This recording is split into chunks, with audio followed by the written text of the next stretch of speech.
صد کتاب و صد ورق در نار کن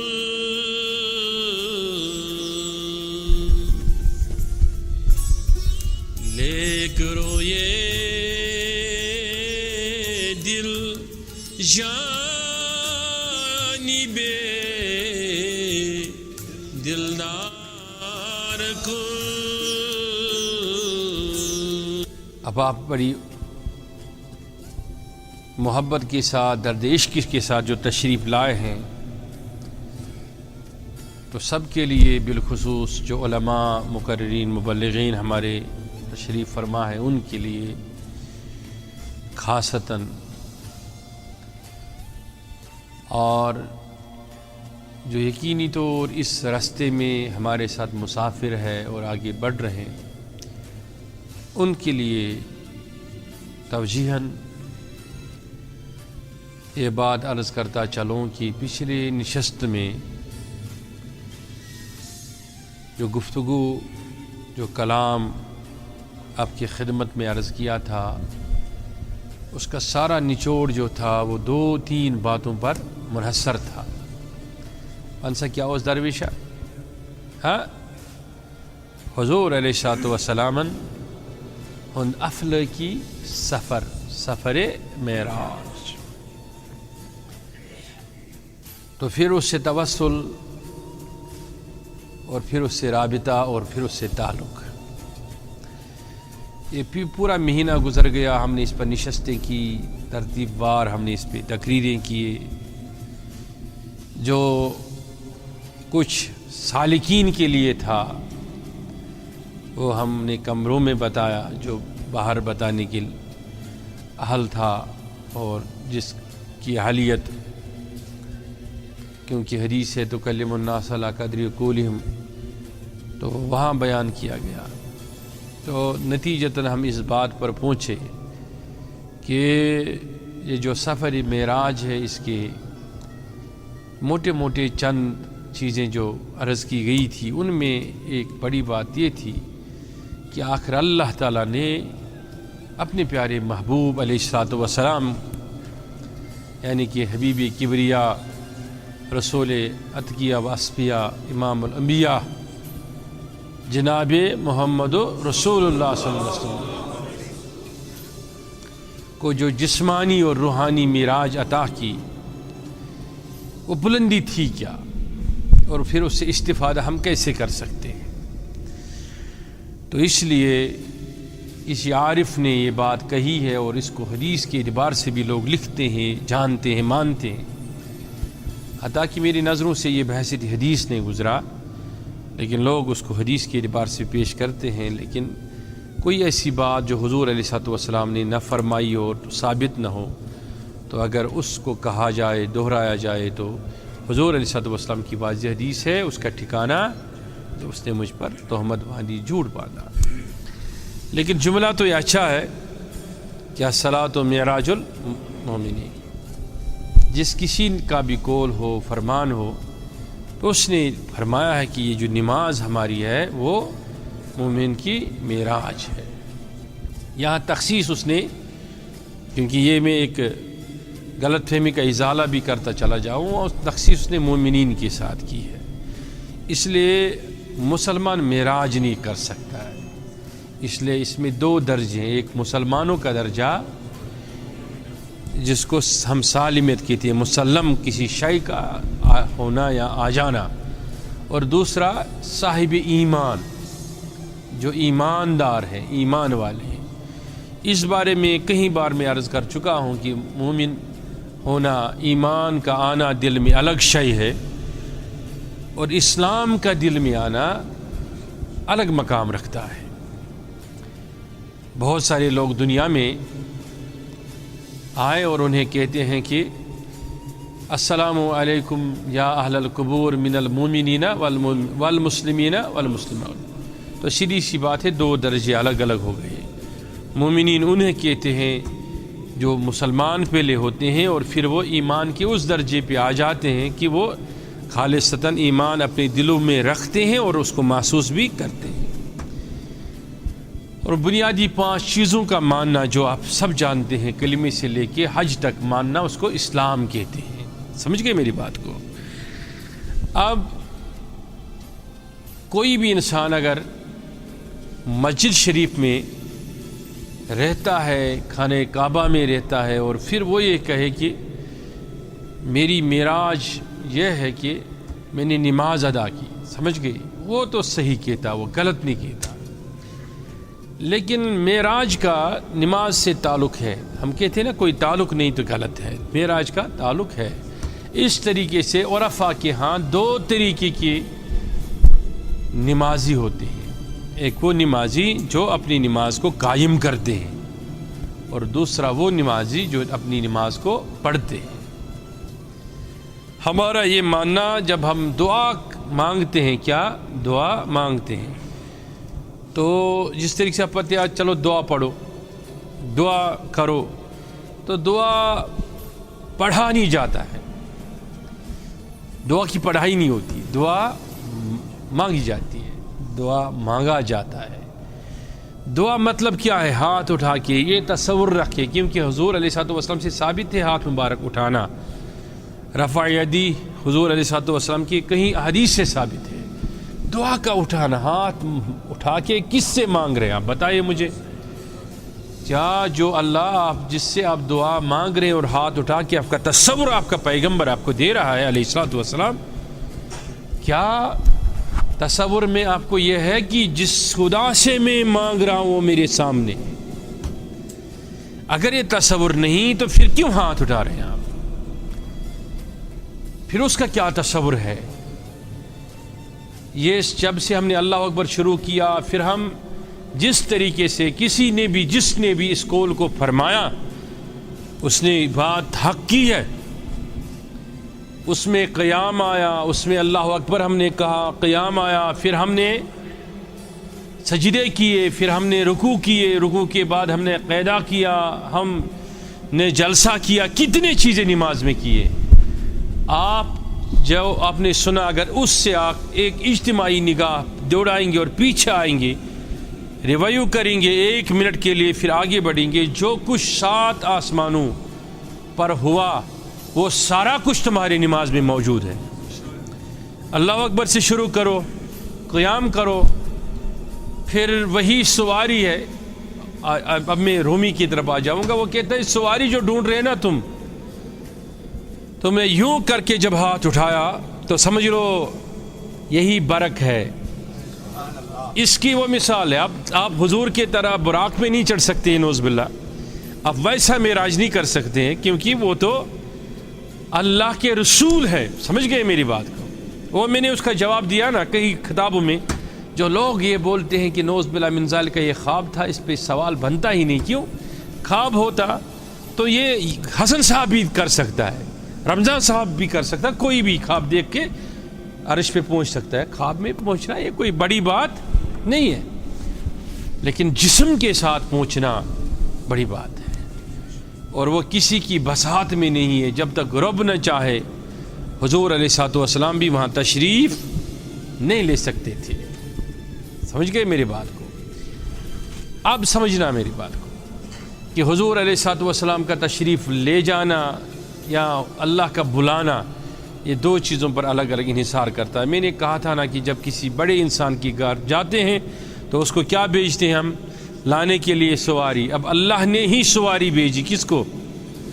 یہاں سے حضور کا بڑا پن نظر آتا ہے۔ بلانا تھا کس کو؟ کیا حضور علیہ الصلوۃ والسلام بغیر سواری کے نہیں جا سکتے تھے؟ جا سکتے تھے۔ اگر تہ زمان تہ مکان کا تصور آپ کو آ گیا، تہ حروف کا تصور آ گیا، اور آپ نے اس پر کام کیا، دیکھا، سمجھا، تو یہ تو حضور علیہ الصلوۃ والسلام کے لیے چھوٹی بات ہے بغیر سواری کے سفر کرنا۔ سمجھ گئے میری بات کو؟ لیکن حضور علیہ الصلوۃ والسلام کے لیے سواری لائی گئی۔ اب اس پہ یہ حضور کا بڑا پن دیکھو، حضور علیہ الصلوۃ والسلام کی عظمت دیکھو کہ سواری کون بھیج رہا ہے، اور سواری کو انتخاب کر کے بھی کون بھیج رہا ہے۔ کیا آپ نے نہیں سنا کہ ایسی سواری کسی کے لیے نہیں بنائی گئی، نہ لائی گئی؟ اور کیا آپ نے اس پر غور کبھی کیا کہ یہ جو برق ہے یہ جب ایک ساتھ مل جائیں تو اس کو براق کہتے ہیں کہ ایسے سواری پہ برقوں پہ کیسے کوئی سوار ہو سکتا ہے، یہ تو خاصہ ہے میرے مصطفیٰ کا علیہ الصلوۃ والسلام۔ جب اس پہ تشریف رکھے، تشریف لے گئے، تو جب انہوں نے سفر کیا تو ثابت یہ ہو رہا ہے کہ سواری بھیجی کس کے ہاتھ سے؟ جبریل علیہ السلام کے ہاتھ سے، لیکن اللہ تعالیٰ نے یہ ارشاد نہ فرمایا کہ میں نے لانے کے لیے آدمی بھیجا، سواری بھیجی، یہ نہیں فرمایا۔ فرمایا سبحان الذی، پاک ہے وہ خدا جس نے بلایا محبوب کو۔ اس سے تصور اللہ کا آتا ہے کہ کس طریقے سے اللہ تعالیٰ نے فرمایا کہ نہیں، بلایا تو میں نے، لیکن اصل میں بھیجا تو ان کو، لیکن وہ ان کا بھیجنا اور آنا وہ ایک دلیل تھی، حجت تھی کہ دنیا والوں یوں کر کے تمہیں معراج مصطفیٰ سمجھ نہیں آ سکتے، اس لیے تمہارے دلیل اور آئینے کی روشنی میں میں اپنے محبوب کو یہ سفر کراتا ہوں تاکہ تم جان جاؤ گے کہ محبوب کا جانا اور پھر واپس آنا کیسا ہے۔ اب سمجھنا، اب ہم میں ایک تصور میں وہ تصور یہ ہے کہ کس طرح سے، سمجھ گئے، یہ جو ہم کہتے ہیں نا معراج، کس طرح سے اس کو عارفین نے سمجھایا۔ وہ کہتے ہیں کہ تم جب نماز کے لیے کھڑا ہو جاؤ گے تو سمجھنا یوں کر کے آپ نے جب کہا، سمجھ گئے کیا کہا، تو سمجھنا یہ ایک برکت ہے تمہارے لیے، اور سمجھ لو کہ تمہاری روح پرواز کر گئی دنیا سے، اور حدیث احسان کو آپ سمجھ لو، پھر ایسا سمجھ لو کہ خدا کانکا ترا ہو، وہ تمہیں دیکھ رہا ہے اور تم اسے دیکھ رہے ہو، برکت ایسی آپ کی برکت ہو گئی اور تم اس کے سامنے ہو گئی۔ وہ تو اس کا خاصہ تھا، سمجھ لئے نا، کہ وہ ادھر سے چلے، براق پر بیٹھے، وہاں پہ تشریف لے گئے۔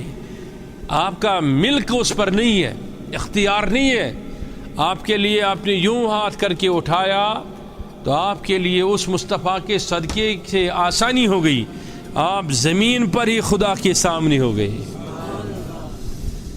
اگر کوئی اس کو جھٹلانا چاہے تو وہ اٹھ کے سوال کر سکتا ہے، پوچھ سکتا ہے، میں نے اپنی کوئی من کی بات، کوئی نوز باللہ من ذالک توہم پرستی کی بات تو نہیں کہی، کوئی بکواس تو میں نے نہیں کیا۔ یہ اللہ کے رسول نے ارشاد فرمایا، جبریل جب تشریف لائے انسانی صورت میں، انسانی خد و خال میں، اس کو امام بخاری اور مسلم نے حدیث احسان بھی کہا نا، متفق علیہ حدیث ہے۔ وہ تشریف لائے، جب وہ صحابہ کے جرمٹ میں تشریف لائے بیٹھے تو اس پر عبداللہ بن عباس روایت کرتے کہ ہم نے دیکھا ایک آدمی آیا جس پر سفر کے آثار، اور اس نے سفید کپڑے پہنے تھے اور ان پر میل کچل نہیں تھا۔ ہم حیران رہ گئے، یہ تو دور سے آیا لیکن کپڑے تو خراب نہیں ہوئے۔ اس کا مطلب ہے کہ صحابیوں نے بھی فرشتوں کو، جبریل کو دیکھا۔ اب آپ کہو گے کہ انہوں نے کیسے دیکھا، جبکہ ہم کہہ چکے ہیں کہ اس عقل اور شعور کے ساتھ اور ان آنکھوں کے ساتھ دیکھ نہیں پائیں گے۔ یہ تب ہی ہم دیکھ پا سکتے ہیں جب ہم وصف نوری سے یا قرب وصف نوری میں اتنے متصف ہو جائیں گے کہ ہم پہ اثرات نور آ جائیں گے، ہمارے آنکھوں کی کثافت کچھ حد تک مبہم پڑ جائیں گے، مان پڑ جائیں گی، اور ہماری نورانیت، نورانی کیفیت ان آنکھوں سے ظاہر ہونے لگے، تو پھر ممکن ہے ہم جنات اور مشاہدات کر سکتے ہیں فرشتوں کے یا عرش کے، جس طریقے صحابہ کیا کرتے تھے۔ وہ اس لیے کرتے تھے کہ ان کی جن کے نگاہیں ہم وقت حضور کے آنکھوں پر ہوتی تھی، حضور کے چہرے پہ ہوتی تھی۔ سمجھ گئے میری بات کو؟ جس طریقے سے رومی نے آپ کو سمجھایا نا مشاہدات کے بارے میں، کہ وہ حضور تشریف لا رہے تھے حجرے میں، آپ نے بہت بار سنا ہوگا کہ دیکھا کہ قدموں کی آہٹ ام المومنین عائشہ صدیقہ کو ملی رضی اللہ تعالیٰ عنہ، تو وہ اٹھی، اس نے اپنے روشن دان سے، کھڑکی سے یا دروازے سے دیکھا حضور آ رہے ہیں، صلی اللہ علیہ وسلم تشریف لا رہے ہیں۔ تو بہت تیز بارش ہو رہی تھی. تو آئے حضور، جب اندر آئے تو انہوں نے بھی تو انہوں نے حضور علیہ الصلوۃ والسلام کے کپڑوں کو مس کیا، یوں کر کے دیکھا خشک ہے. کہا ایک عرض ہے یا رسول اللہ، میں نے دیکھا آپ پر تیز بارش پڑ رہی تھی باہر، لیکن آپ کے کپڑے تو خشک ہے، گیلے نہیں ہیں، کیوں بارش کے اثرات سے آپ بھیگ نہیں گئے؟ تو حضور علیہ الصلوۃ والسلام نے ارشاد فرمایا کہ کوئی بارش تو نہیں ہو رہی تھی، سب تو خشک ہے، دھوپ ہے باہر سے، کیسی بارش؟ کہا واللہ یا رسول اللہ، میں نے اپنی آنکھوں سے دیکھا. حضور علیہ الصلوۃ والسلام نے فرمایا سچ ہے، اللہ کی ذات کی قسم باہر کوئی بارش نہیں پڑ رہی تھی. تو ام المومنین حیران رہ گئی. کہا یا رسول اللہ صلی اللہ علیہ وسلم، میں کیسے آپ کو بولوں، میں نے اپنی آنکھوں سے دیکھا، کیسے میں مانوں؟ تو حضور علیہ الصلوۃ والسلام نے تبسم فرما کے یوں دیکھا. فرمایا عائشہ، اپنے سر پر کیا ہے رکھا ہے؟ تو کہا یا رسول اللہ صلی اللہ علیہ وسلم، دوسری اوڑھنی نہ تھی تو جلدی میں آپ کا تہبند مبارک سر پہ رکھا ہے. تو حضور علیہ الصلوۃ والسلام نے فرمایا پھر تو پریشان ہونے والی کوئی بات نہیں ہے. اس پر رومی نے بڑا تبصرہ کیا کہ یہ جو مبارک چادر میری آپ نے کس پہ ڈالی؟ یہ اس کے اثرات سے آپ کی آنکھوں کی مبارک کثافت مٹ گئی، اور یہ جو آپ نے دیکھا مجھ پر برسات ہو رہی تھی، یہ وہ اللہ کی رحمت ہے جو ہر وقت مجھ پہ گرتی رہتی ہے. لیکن آج آپ نے اس لیے دیکھا کہ آج میرے کپڑے کے توسل سے، میرے ردا کے توسل سے، میرے ردا کے وسیلے سے، یا اس کی نورانی کیفیت کی وجہ سے اسی آپ کا ادراک اور فہم فراست اتنا کھل گیا، آپ نے اپنی آنکھوں سے اس رحمت کو دیکھ لیا جو فرشتے ڈالتے رہتے ہیں اور اللہ تعالیٰ برساتا رہتا ہے. تو سمجھ گئے؟ تو کسی عارف نے مجھے کہا ہے، یہ آپ ان باتوں کو حرف آخر نہ لیجئے. ایک دن آپ کا دل لبھانے کے لیے نہیں بول رہا ہوں، لیکن یہ اس کے ساتھ ایک ریلیونٹ بات تھی. میں یہاں سے گیا، مدینہ منورہ میں تھا، یہاں سے گیا سفر کے دوران، تو وہاں مجھے ایک آدمی ملا. اس آدمی کا نام نہیں لینا چاہوں گا میں، لیکن وہ اچھا نیک آدمی ہے. تو اس نے مجھے کہا کہ مجھے آج رات یہ نصیب ہوا کہ میں اس جگہ، اس دن بھی جمعرات کا دن تھا اور رات شب جمعہ تھا اور صبح جمعہ تھا، وہ مجھے ملا جمعے کی دن نماز فجر کے بعد. تو اس نے مجھے کہا، مجھے جانتا تھا اور ہمارے سلسلے سے ہی وابستہ ہے. تو اس نے مجھے کہا، مجھے اللہ کی قسم اور مجھے گنبد خضرا کی قسم، میں نے ساری رات آج یہاں باہر قیام کیا فجر کی اذان تک، اور میں گنبد خضرا کو دیکھ رہا تھا، کبھی ادھر جا رہا تھا کبھی ادھر، لیکن اکثر وقت میں نے گنبد خضرا کو دیکھتے دیکھتے گزارا.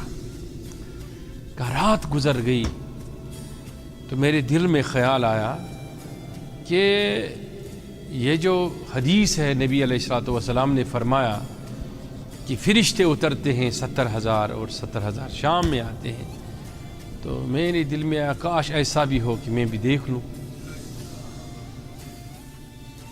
تو اس نے کہا کہ میں نے بہت کوشش کی، میں دیکھتا رہا.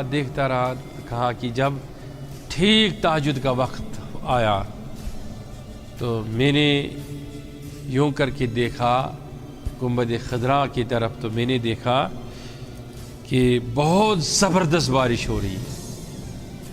وہ اپنے آنکھوں سے، خواب نہیں ہے، اس نے بولا زبردست بارش ہو رہی ہے. تو میں نے دیکھا بارش کے صورت میں نے دیکھا ہزاروں کی تعداد میں پرندے اتر آئے، اور وہ گنبد خضرا پر بیٹھ رہے تھے، لیکن نظر نہیں آ رہے تھے کہ بیٹھے کہاں. میں نے اس کو کہا کہ تمہاری بات سچ ہے، ایسا ہو سکتا ہے، یہ کوئی بڑی بات نہیں ہے. اس نے کہا لیکن حامی صاحب میری بات سنیں، میں اتنا چالاک ہوں کہ میں نے اپنے موبائل سے اس کا ویڈیو بنا لیا. اور اللہ کی قسم وہ ویڈیو آج بھی میرے پاس ہے، اس نے مجھے بھی دے دیا ہے۔ اور لوگ کہتے ہیں نا کیمرے کی آنکھ سے دیکھنا، تو آج کے دور میں بھی ایسے لوگوں کے پر جب پرتوے نور گنبد خضرا کا پڑے، قرآن کے تاثیر پڑے، قرآن کی کرنیں پڑے، اس پر میں آپ کو کئی حدیثیں سنا سکتا ہوں۔ وہ صحابی جو اپنے گھر کے برآمدے میں چارپائی پہ بیٹھ کے قرآن کو تلاوت کر رہا تھا، اور 2 خاص سورے اس نے پڑھی نا، اس نے دیکھا نا آسمان سے ایک اڑن تشتری اتری، ایک ابر اترا، اور وہ بالکل نیچے آئے، اس سے اس کا گھوڑا بدکنے لگا۔ ہماری ایک بات کتاب و سنت کے خلاف کیسے ہو سکتی ہے؟ تو وہ بدکنے لگا نا، وہ اچھلنے لگا وہ گھوڑا، تو وہ جب اچھلا تو وہ صحابی کہنے لگا کہ میں نے قرآن پڑھنا بند کیا، دیکھو کہ گھوڑے کو کیا ہو رہا ہے، کوئی جانور تو نہیں ستا رہا۔ تاکہ دیکھا کہ وہ ابر اوپر جانے لگا، میرا گھوڑا سکون سے بیٹھنے لگا۔ پھر میں نے قرآن شروع کیا، پھر اترنے لگا، پھر گھوڑا بدکنے لگا، صبح تک حالت رہی۔ میں حضور علیہ الصلوۃ والسلام کو بتانے گیا تو حضور علیہ الصلوۃ والسلام نے ارشاد فرمایا، وہ تیرا قرآن سننے کے لیے فرشتے اتر رہے تھے آسمان سے۔ بات سمجھ میں آئی کہ نہیں؟ تو وہ صحابی جو بھی کوئی قرآن پڑھتا ہے اس پر فرشتے اترتے ہیں۔ یہ حدیث ہے نا کہ جب ذکر کی مجلس منعقد ہوتی ہے، بھی ذکر کی مجلس ہے نا، تو تمہارے سروں پر اور کاندھوں پر کیا فرشتوں کے حالے بنتے ہیں نا، ہے نا حدیث، لیکن ہمیں نظر نہیں آتے۔ لیکن جب آپ کی آنکھوں پر پرتوے قرآن پڑ جائے، وہ بھی پرتوے نور ہے، پھر پرتوے ولایت پڑ جائے، وہ بھی نور ہے، پھر اگر پرتوے مرشد پڑ جائے وہ بھی نورانیت سے ہے، پھر اگر پرتوے وظائف نیک اعمال پڑ جائے وہ بھی نورانیت ہے۔ وہ ضیاء جب تمہاری آنکھوں کو روشن کرنے لگے، یا مصطفیٰ کا پردہ پڑ جائے، گنبد خضرا کا پردہ پڑ جائے، یا قرآن کا پردہ پڑ جائے، تو کثافت جو ہی مٹنے شروع ہو جائے گی، تمہیں وہ دکھنا شروع ہو جائے گا جو آپ کے ارد گرد چلتا رہتا ہے۔ سمجھ گئے؟ تو اس لیے ہم تھوڑی اس پر بات کر سکتے ہیں کہ معراج کیسی ہے اور کیسی نہیں ہے، معراج ہوا کہ نہیں ہوا۔ تو اس طریقے سے ہمارے دائیں بائیں کیا چل رہا ہے، ہمیں تو وہ بھی خبر نہیں۔ حضور کے دائیں بائیں کیا چلتا تھا، حضور علیہ السلام نے فرمایا، صحابیوں دیکھ رہے ہو، وہ موسیٰ علیہ السلام طواف کرنے کے لیے سرخ رنگ کی اونٹنی پہ سرخ لباس میں آ رہا ہے۔ انہوں نے دیکھا نہیں، حضور کو نظر آئے۔ تو سمجھنا یہ ہے کہ حضور علیہ السلام ان چیزوں کا مشاہدہ اس لیے زیادہ فرماتے تھے کہ اس کی مبارک آنکھیں تو نور ہی نور تھے، نور ہی نور ہے اور نور ہی نور رہیں گے، لیکن جو ذرا پر نورانیت ادھر سے لے لیتا ہے وہ بھی قلب کا معراج کر لیتا ہے۔ اب اگر آپ بھی معراج قلب کرنا چاہتے ہیں، معراج فہم کرنا چاہتے ہیں، معراج فراست کرنا چاہتا ہیں، تو یہ تھوڑا مضمون طویل نہ ہو جائے، ابھی ہم نے نماز بھی ادا کرنی ہے، تو اس لیے میں کہنا چاہتا ہوں کہ جب آپ نے اللہ اکبر کیا تو بتانا چاہتا ہوں کہ یہ نماز معراج ہے کیسے۔ جب اللہ اکبر کیا تو برق کی طرح، سمجھ کے، بیت المقدس جانے اس کے بغیر، آسمانوں پر چڑھنے کے بغیر، جو معراج کا آخری پڑاؤ ہے، کیا ہے وہ ہے؟ شباش، ثم دنا۔ تو یہ نماز کی حالت آپ کو وہیں پر لے جاتی ہے۔ اس پر میں نے آپ کو حدیث پیش کی کہ عبداللہ بن عمر رضی اللہ تعالیٰ عنہ ارشاد فرماتے کہ ہم نے دیکھا اس پر کوئی نشان مسافت کا نہ تھا، تو مسافت کا نشان نہ ہونے پر ہم نے دیکھا کہ اس نے کچھ سوالات حضور سے پوچھے علیہ الصلوۃ والسلام، پھر ان سوالات کا جواب نبی علیہ السلام نے دیا، اور حضور نے یہ بھی فرمایا اس کو سوالات کا جواب دے دیا۔ اچھا، پھر اس نے فرمایا کہ یہ جو احسان ہے، پہلے اس نے اسلام کے بارے میں، پھر ایمان کے بارے میں پوچھا نا، پھر فرمایا مال احسان، احسان کیا ہے؟ تو احسان کے بارے میں فرمایا کہ تم کانکا ترا، کہ ایسے عبادت کرو کہ تم اس سے دیکھو گے اور وہ تمہیں دیکھے گا۔ تو چلتے چلتے چلتے جب انسان سفر شروع کرتا ہے نا تو وہ اسلام سے شروع کرتا ہے. ایمان کا جواب دے رہا ہوں. کس سے شروع کرتا ہے؟ مرتبہ ایمان، منزل ایمان پہ آ جاتا ہے اور اس سے سفر کرتا کرتا کرتا پھر مقام احسان پر آ جاتا ہے. وہ دونوں صورتوں میں دعوی معراج کرے تو اسے سمجھنا ہے، لیکن احسان ہے ہی منصب معراج کے لیے. سمجھ گئے میری بات کو؟ کسی کو شاید میری بات سمجھ نہ آئے تو وہ نہ سمجھے، وہ نہ لے، وہ نہ جانے، لیکن جو اس راہ کے مسافر ہے، اسی لیے عارفین نے ان کے لیے 3 مقام طے کر لیے. کتنے مقرر کر لیے؟ پہلا مقام حناف شیخ، دوسرا اور تیسرا. تو اسی طریقے سے یہ 3 مقام اس کے ساتھ ہیں. صوفی اصطلاح میں جس کو آج لوگ کہتے ہیں کہ نعوذ باللہ من ذالک یہ اسلام کے خلاف یا پرلل کوئی آواز ہے، الیاذ باللہ، اس سے یہ کہتے ہیں کہ جب آپ نے اپنا سفر شروع کیا، کسی کے ہاتھ میں ہاتھ دیا اور پیچھے چلنے لگے، تو آپ کے سامنے اسی وقت سے انوارات ظاہر ہو رہے ہیں. لیکن سمجھنا میری بات کو، اگر آپ ان انوارات سے استفادہ کرنا چاہتے ہیں تو تمہیں ظلمات میں آنا پڑے گا. استاد درویش سن لیا نا آپ نے؟ کس میں؟ تو جب تک اندھیرے میں نہیں رہو گے تب تک روشنی دکھے گی نہیں. آپ کے ارد گرد دنیا کی اتنی روشنیاں ہیں جو آپ کے قلب کو محبت کر چکی ہے، اور تمہیں دنیا کی ان روشنیوں میں حقیقی روشنی ماند پڑی ہے، وہ نظر ہی نہیں آ رہی.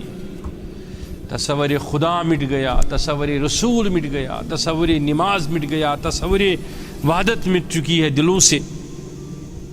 تو صوفی اور خانقاہوں میں جانے کا یہ مقصد ہے کہ ان تصورات کو قائم کرنا. پھر سے طالب کا مطلب ہی ہوتا کیا ہے؟ تو سن مطلب کیا ہے؟ پنس پیر سنس اتھس من اتھ دن، راسک بنن، کھلب حوالہ کرن.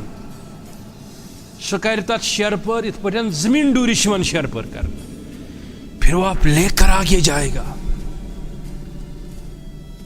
وہ تندی، خوف، رجا کی حالت میں تمہیں ایسی درد بری آواز اندر بھر دے گا، تمہیں نکار عشق اندر بجائے گا، جس سے تمہاری آنکھیں برسنے کو آ جائیں گی. آنکھیں برسیں گی، اشک بہائیں گے آپ، تو سمجھنا آنکھوں کی کثافت دھیرے دھیرے اترنی شروع ہو جائے گی. نورانیت دل میں اثر کر رہی ہے. اگر دل رونے کو تیار نہیں، آنکھیں برستی نہیں، خدا کے خوف میں آپ رو نہیں رہے، تو سمجھنا کہ دنیا کے روشنی نے آپ کے دل کو اتنا اندھا کر لیا کہ اس سے خدا کی نورانیت اور وحدانیت کی روشنی نظر نہیں آ رہی. مقام سمجھ گئے نا؟ تو پھر اسی لیے نماز میں وہ چیز ہے کہ پہلے آپ نے شروع کہاں سے کیا؟ الحمد شریف سے. تو اس کا جواب کیا فرمایا رسول اللہ صلی اللہ علیہ وسلم نے کہ العبد یناجی فی الصلاۃ، ہے نا؟ آپ نے پڑھا نا؟ العبد بندہ اور خدا اس میں کیا کر رہا ہے؟ بات کر رہا ہے. یناجی ملاقات کر رہے ہیں، باتیں کر رہے ہیں.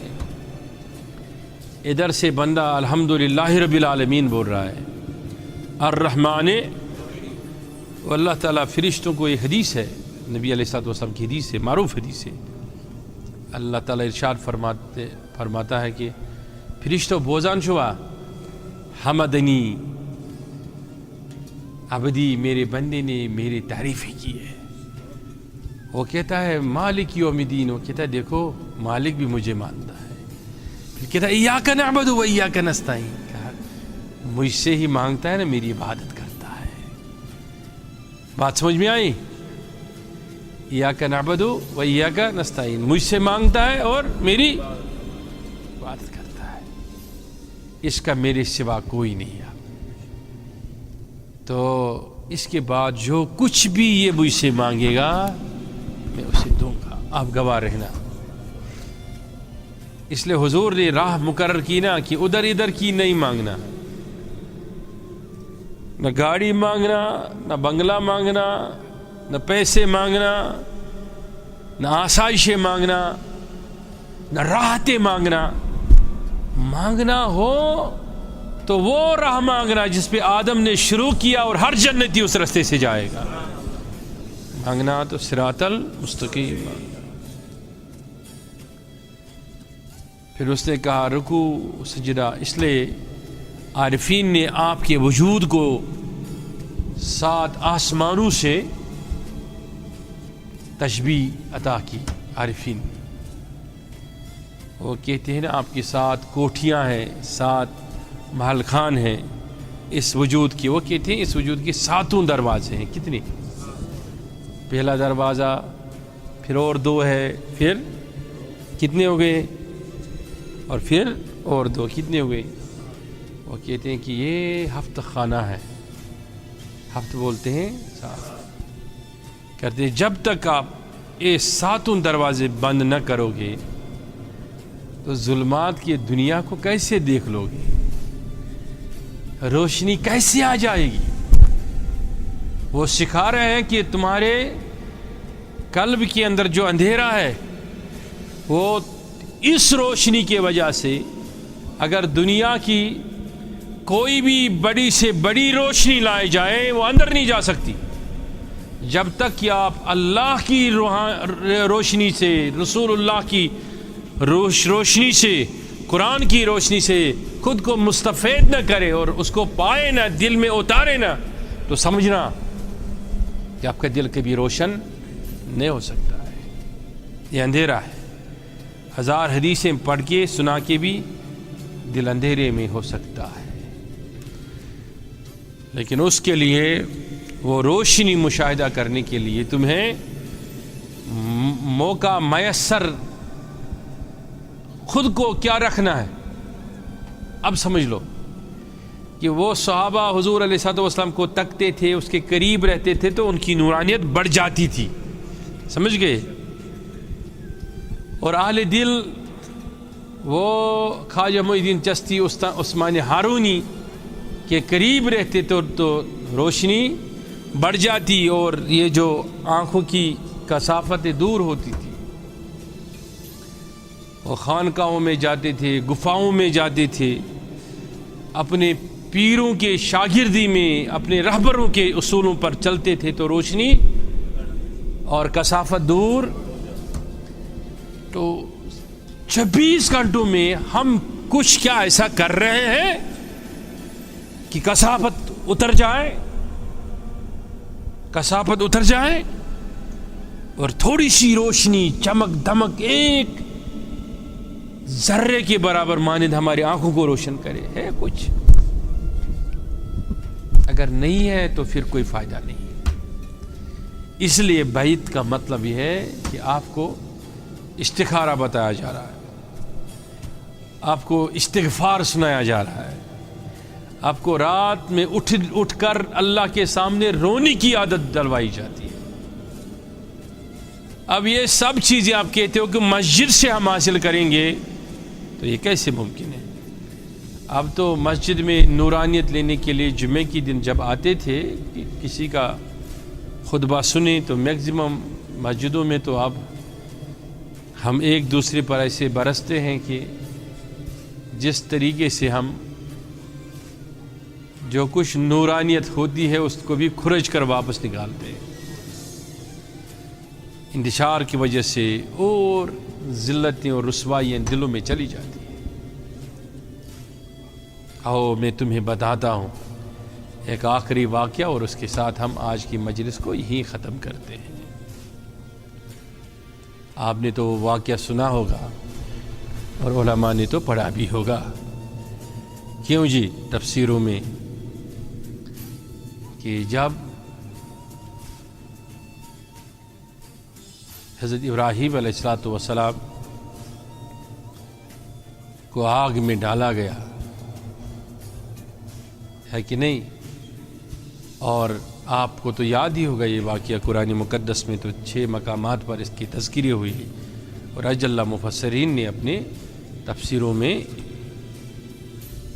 ہمیں سمجھایا، سنایا۔ تو بہت سارے جگہوں سے ابراہیم علیہ السلام مصائب و آلام اور سختیوں میں سے جب نکلتے، امتحانوں میں نکلتے گئے، اور پھر اللہ تعالیٰ نے جب اس سے آگ میں ڈالا گیا تو نکلنے کے بعد یا اسماعیل کو ذبح کرنے کے بعد کیا ارشاد فرمایا کہ اللہ تعالیٰ نے آپ کو نہیں، اللہ تعالیٰ نے آپ کو سخت امتحان میں کامیابی، آپ سخت امتحانات میں گزر کر کامیاب ہوئے۔ بات سمجھ میں آئی کہ نہیں؟ تو کیا ابراہیم علیہ السلام کی آنکھیں ایسی تھی کہ وہ رونے کے لائق تھی؟ وہ خلیل اللہ تھے۔ پھر اللہ تعالیٰ نے اس کو دوریاں اپنی اولادوں کو کیوں عطا کی؟ اس سے بیوی سے دور کیوں فرمایا؟ اسے کیوں فرمایا بیٹی پر چھرا چلاؤ؟ اسے کیوں فرمایا کہ آگ میں کودنا ہے؟ تو اس طریقے سے نبی علیہ السلام آپ اور میرے آقا علیہ السلام کو بھی اللہ تعالیٰ نے امتحانات لیے۔ کبھی بیوی کا امتحان لیا، کبھی خدیجۃ الکبریٰ کا امتحان لیا۔ سمجھ میں آ رہی بات کہ نہیں؟ کس کس کو سمجھ میں آئی؟ تو کبھی بیٹے کا امتحان لیا نا، یوں کر کے کہا کہ یہ مجھے دے دو، حضور کی آنکھیں برس پڑی۔ کبھی شفیق چچا کا امتحان لیا، کبھی دوسرے شفیق چچا کا امتحان لیا، اور اس طریقے سے کئی امتحانات لے کر اللہ تعالیٰ نے اپنے محبوب کو فرمایا کہ اب میرے محبوب تیری آنکھیں بہت بہہ چکی ہے، آؤ اپنی آنکھوں کو راحت دینے کے لیے، ٹھنڈک دینے کے لیے میرے ہاں آ جاؤ، اور میں بے پردہ تمہیں اپنا جلال اور جمال دونوں چیزیں دکھاتا ہوں۔ تو جس طریقے سے ہم جب نماز پڑھتے ہیں تو نماز میں یوں کرتے ہیں کہ جلدی جلدی کر کے چلے جائیں، نہیں، نماز میں قیام میں خدا کی کھوج شروع کر دو، سجدوں میں خدا کی تلاش کرو، تب جا کے نماز میں مزہ اور لطف آ جائے گا۔ تو آخر چلتے چلتے آپ کو میں ایک واقعہ سناتا ہوں، حضور علیہ السلام کے دور کا ہے اور معروف ہے، آپ نے اجلّہ علماء سے سنا ہوگا اور پڑھا بھی ہوگا۔ جب حضور علیہ السلام مجلس میں بیٹھا کرتے تو صحابہ یوں چوری چوری حضور علیہ السلام کو دیکھا کرتے تھے، تکا کرتے تھے۔ اس سے کیا مطلب ہوتا تھا کہ آنکھیں نورانیت میں اور زیادہ مزین ہو جائے اور وہ روشنی پائے، ان کی آنکھیں چمک جائیں۔ حضور علیہ السلام کے قریب اس لیے رہنا چاہتے تھے۔ تو جس طریقے سے حضرت سیدنا صدیق اکبر رضی اللہ تعالیٰ عنہ اور پھر اہل بیت اطہار کی جب آپ مثالیں سنتے ہیں نا کہ ان کے ہاں حضور علیہ السلام کی نورانیت کتنی تھی، تو وہ اس نورانیت سے استفادہ کرتے تھے دلوں کو روشن کرنے کے لیے اور دنیا کو روشن کرنے کے لیے۔ تو مطلب کی بات اور آخری بات یہ سمجھاتے حضور علیہ السلام مسجد نبوی میں تشریف لائے۔ آپ نے اس واقعے کو کبھی کہیں بار پڑھا ہوگا، سنا ہوگا، بس معراج کے عنوان سے اس کو سن لو۔ اور ایک آدمی کو حضور علیہ السلام کی ہجو کرنے کے جرم میں، یعنی حضور علیہ السلام کے خلاف زبان درازی کرنے کے جرم میں، تو اس کو باندھ کے ہلائے صحابی، اور حضور علیہ السلام سے پوچھا کہ اس کے بارے میں کیا حکم ہے، اس کو کیا کریں ہم؟ تو وہ رحمت للعالمین ہے، وہ چاہتے تو گردن کٹوانے کا حکم وہیں دے دیتے، فرمایا اسے مسجد نبوی میں لاؤ اور فلاں ستون کے ساتھ باندھ دو۔ اور اس صحابی کے بارے میں الگ الگ 3 الگ الگ نام آئے ہیں. 2 پر علماء نے لکھا ہے کہ یہ نام یکساں ہیں اسی کی, اور اسے ابن یمامہ بھی کہتے ہیں, سمال بھی کہا جاتا ہے, سمال بن یمام بھی کہا جاتا ہے. کئی ناموں سے الگ الگ واقعہ علماء نے لکھا ہے. تو اس نے دیکھا ایک رات میں نبی علیہ الصلوۃ والسلام تشریف لائے,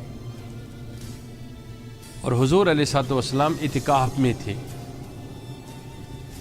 میں تھے, اور حضور علیہ الصلوۃ والسلام تشریف لائے, اور ام المومنین عائشہ صدیقہ رضی اللہ تعالی عنہا سے فرمایا کہ میرے سر کو دھویا جائے, میرے سر کے بالوں کو دھویا جائے. وہ مبارک زلفیں جب کھلتی تھی تو اللہ تعالیٰ یوں ارشاد فرماتا تھا وَالضُّحَىٰ وَاللَّيْلِ إِذَا سَجَىٰ. ہمارے ٹیڑھے میڑھے بال ہوتے ہیں, پھر جب ہم اپنے بالوں کو اظہار کرنے کے لیے پھر عجیب عجیب قسم کے ہم سٹائل بناتے ہیں, اور میرے نبی علیہ الصلوۃ والسلام کی مبارک بال کیسے کہ آج بھی ایک ٹکڑا اگر کسی کے پاس ہوتا ہے تو صدیاں گزرنے کے بعد بھی اس کی نورانیت دیکھو, اس کی وجاہت دیکھو کتنی عظیم ہوتی ہے. تو میرے نبی علیہ الصلوۃ والسلام یوں کر کے جب مبارک زلفیں کھول لیتے تھے تو ایسا سمجھ لو کہ ایسا لگتا رہا تھا کہ دن میں ہی سیاہ رات چھا گئی, اور جب یوں کر کے اٹھاتے تھے تو ایسا لگتا تھا کہ جیسے بادل سے ایک دم آفتاب باہر آ گیا. اس کا من و ان خاکہ جو ہے وہ قرآن مقدس کے 3 الگ الگ مقامات پر اللہ تعالیٰ نے فرمایا. ایک جگہ فرمایا وَاللَّيْلِ إِذَا وَالنَّهَارِ, اور ایک جگہ فرمایا وَالضُّحَىٰ وَاللَّيْلِ إِذَا سَجَىٰ, ایک جگہ فرمایا إِذَا الشَّمْسُ كُوِّرَتْ.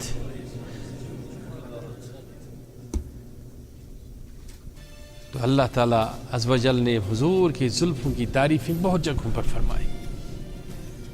اچھا جب کھولے مبارک زلف تو یوں اپنے حجرے میں ام المومنین عائشہ صدیقہ رضی اللہ تعالی عنہا تھی, اور حضور مسجد نبوی میں, بیچ میں ایک چھوٹی سی دیوار تھی. ظاہری اعتبار سے چھوٹا کہنا اس لیے مناسب سمجھانے کے لیے ہے, ورنہ تو مسجد نبوی کے ذرے بھی اتنے بڑے ہیں کہ دنیا کا کوئی الفاظ ان کا احاطہ نہیں کر سکتا ہے. وہ پس قامت ایک دیوار تھی, بیچ میں پردہ حائل تھا, پردے کو اٹھایا یوں کر کے اپنا سر مبارک حجر عالیہ میں رکھ دیا, اور بلا مشابہ ٹیک مبارک دیوار کے ساتھ رکھی, اور ام المومنین نے حضور علیہ الصلوۃ والسلام کی مبارک بالوں کو دھو لیا. اس کے بعد جب حضور علیہ الصلوۃ والسلام نے مبارک بالوں کو یوں کر کے سمیٹا اور وہ تشریف لائے, وہ جو آدمی تھا تب مومن نہیں تھا, مسلمان نہیں تھا, وہ دیکھ رہا تھا حضور کی زلفوں کو. پھر صبح جب ہوئی, تیسرا دن تھا, تو پوچھا گیا حضور سے کہ اس کا کیا کیا جائے, کہا کھول لو. آیا تو حضور علیہ الصلوۃ والسلام نے 2 جملے فرمائے, فرمایا جاؤ میں نے تمہیں معاف کر دیا. وہ اتنا رویا اور قدموں میں جھکا, کہا کہ تیرے زلفوں نے مجھے اتنا اسیر کر دیا کہ اب تو کسی اور چیز کی تمنا نہ رہی. آیا تو تھا تمہاری ہجو کرتے کرتے, لیکن اب یہیں بک کے قربان ہو کے تیرے قدم میں مر جانا چاہتا ہوں. وہ بتانا یہ چاہتا ہوں 3 دن میں اس کو کیا ہو گیا. اس نے حضور علیہ الصلوۃ والسلام کی نورانیت سے اس کی کثافت مٹ گئی, بہت حد تک مٹ گئی. اس نے حضور علیہ الصلوۃ والسلام کے جلووں میں اتنا کچھ پایا, اس سے مٹ گئی, اس سے نورانیت ملی. اور جب انسان کے دل کے اندر نورانیت آ جاتی ہے تو انسان ہدایت کے راہ پر خود ہی آ جاتا ہے, اسے لانے کی ضرورت نہیں پڑتی ہے. اسی لیے کسی نے مجھ سے سوال کیا نا، آپ نے کسی مجلس میں بتایا کہ شیخ سید عبد القادر جیلانی نے گھر سے توجہ کیا اور وہ چور صاحب ایمان ہو گیا۔ میں نے کہا کہ عبد القادر جیلانی کے پاس اتنی نورانیت تھی، وہ چاہے رب کے فضل سے گھر بیٹھے کسی کے طرف بھی توجہ فرمائے اور اس کا دل اپنے ہاتھ میں رکھ کر دو سکنے کا اختیار رب کی طرف سے رکھتے ہیں۔ یہ ملک ہوتی ہے ہر اللہ کے ولی کے لیے۔ تو آج کی بات میں اتنا ہی ختم کرنا چاہتا ہوں کہ جو حضور علیہ الصلوۃ والسلام کی معراج ہوئی، تو ہماری معراج جو ہوتی ہے ہر نماز میں ہوتی ہے، سمجھ گئی؟ تو ہر نماز میں، اسی لیے نماز کا آخری جو لمحہ ہے وہی الفاظ ہے، سمجھ گئے میری بات کو؟ کون سے الفاظ ہیں؟ التحیات والصلوات، اسی سے خاتمہ ہے نماز کا، وہی شہادت کن کی؟ فرشتوں کی۔ تو اگر یہ جملہ کوئی استعمال کر رہا ہے تو وہ ٹھیک کر رہا ہے کہ یقینی طور مومنین کے لیے معراج ہے، لیکن مومنین کی معراج جب ختم ہو جائیں، سمجھنا میری بات کو، آخری لفظ بتا رہا ہوں، غلام حسن صاحب آپ کے لیے سبھی چل رہے، جب ختم ہو جائیں تو پھر نماز مومنین کی قائم ہو جاتی ہے۔ کیا یہ اس سے نہ لینا کسی درویش، کسی بھنگی جو نام نہاد نلہ ہو، لفنگا ہو اور دعویٰ کرنے والوں میں بڑا درویش ہو، تو اس کے باتوں میں اگر آپ آ جائیں، وہ کہے کہ میں تمہیں کوئی نماز کا قیام کروا کے چھوڑوں گا، یہ وہ غلط ہے، وہ جھوٹ بول رہا ہے۔ اگرچہ وہ بعض لوگوں کو مغالطے میں اس لیے رکھا جاتا ہے کہ انہیں فرض دائم کا ذکر کروا کے کہا جاتا ہے کہ آپ یہ کر لو اور اس کو چھوڑنا نہیں، یہی نماز قائم ہے۔ نہیں، قیام نماز یہ نہیں ہے۔ قائم نماز کا یہ ہونا کہ جب آپ اسلام کے 5 بنیادوں چیزوں پر عمل کرو گے، جب آپ ایمانی اسلوب کے اندر آ جاؤ گے، آگے بڑھو گے، پھر جب آپ پہنچو گے احسان پر، احسان کی حیثیت آپ کو جب ایسی ہو جائے کہ آپ کھڑا رہنے کا ارادہ کریں، اللہ اکبر، اور آپ کہیں کہ تو بڑا ہے، یہ نہ کہنا پڑے کہ وہ بڑا ہے۔ ابھی جو تم ضربے لگاتے ہیں نا، کیا اللہ ہو وہی معبود ہے؟ نہیں، جب اللہ ہو کی ضربے بند ہو جائیں اور تم یوں کر کے دیکھے اور اس کی نورانیت تمہیں نظر آئے اور تم یہ کہے کہ یہ نہ کہے کہ وہ بڑا ہے اور تو کہے تو بڑا ہے، جب وہ تو اس بات پر آ جائے کہ تو بڑا ہے، تیری ذات بڑی ہے کہنے پر آ جاؤ گے، تو سمجھنا کہ اس وقت تمہاری نماز قائم ہو گئی۔ بات سمجھ میں آئی کہ نہیں؟ وہ تینوں مرحلوں سے نکل جاؤ گی تو پھر نماز قائم ہو جائے گی۔ یہ جو باتیں میں نے کہی، ان پہ غور کرنا، سمجھنا، دل میں رکھنا۔ آپ لکھتے ہیں، موبائلوں میں ریکارڈ کرتے ہیں، ریکارڈ کرواتے ہیں، تو آپ اپنے گھر میں اس کو نوٹ کیا کریں، ان کو پڑھا کریں، دیکھا کریں، تو موجودہ دور میں ہر ایک اس راہ پر گزرنے والے کے لیے یہ ایسے تیرے بہدف مجرب نسخہ ہے جو اس کے دل کو زندہ کر کے ہی چھوڑے گا۔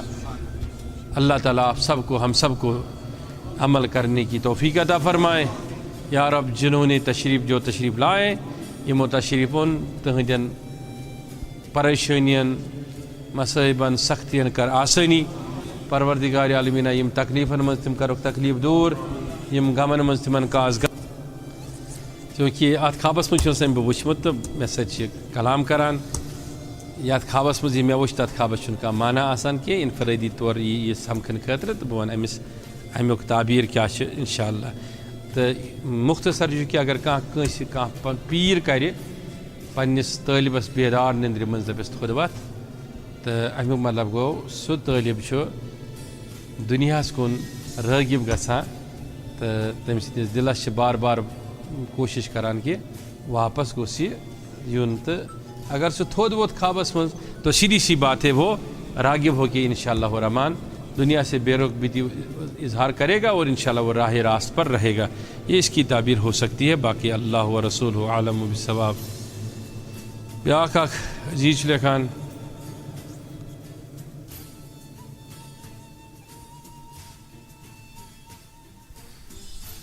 بیاکھ اکھ عزیزن خواب پرسمت کہ مے ونیو حظ اگر کانٛہہ انسان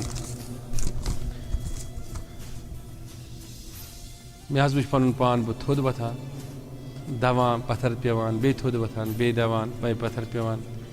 تو ایسے میں نے 2-4 بار دیکھا امیُک کیٛاہ تعبیر چھُ. مطلب گوٚو کہ سُہ چھُ استقامت کران کرنٕچ کوٗشِش لیکن تٔمِس چھَنہٕ استقامت سپدان حٲصِل. تو اس کے لیے یہ ضروری ہے کہ وہ درود زیادہ پڑھے. درود کے مرتبے اتنے ہیں کہ انسان کو اللہ تعالیٰ نوازتا ہے, چھوڑتا نہیں, انسان کو اللہ تعالیٰ نوازتا ہے انشاءاللہ.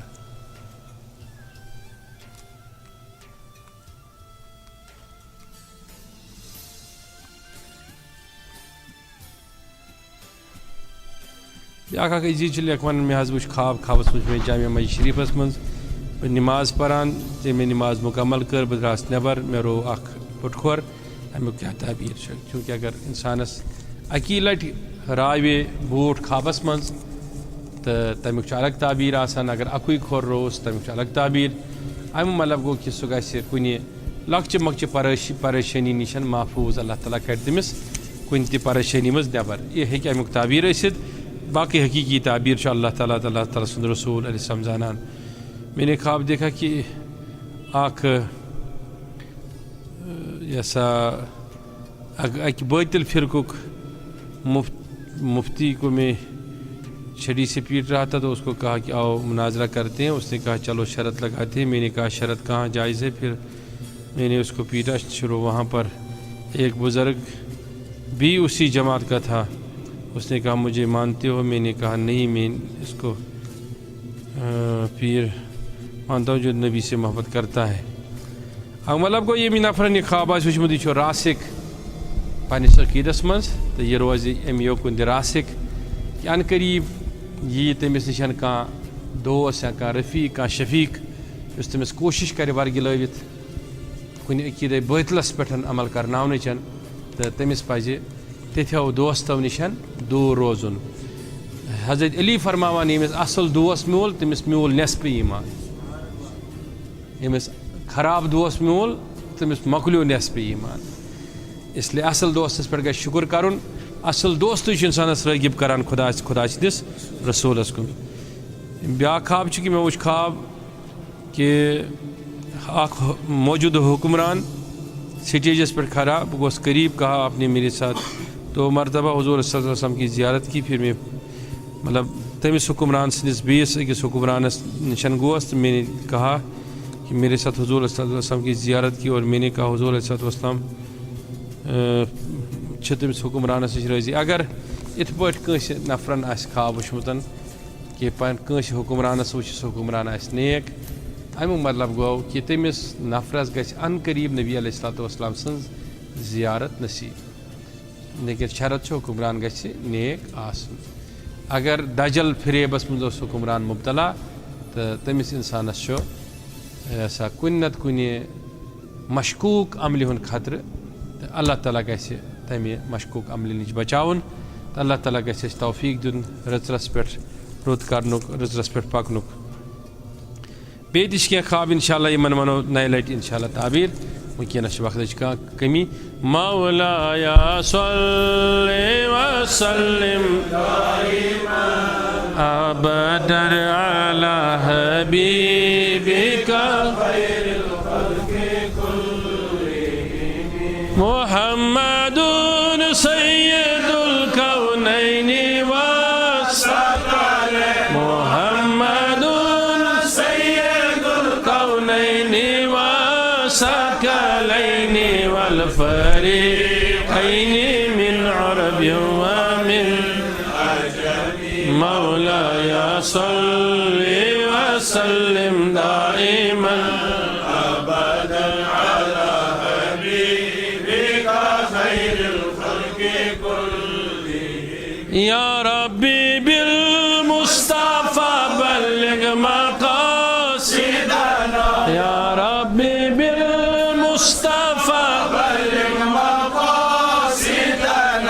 اغفر لنا ما مضى يا واسع الكرم مولاي صل وسلم دائما ابدا على حبيبك خير الخلق كلهم.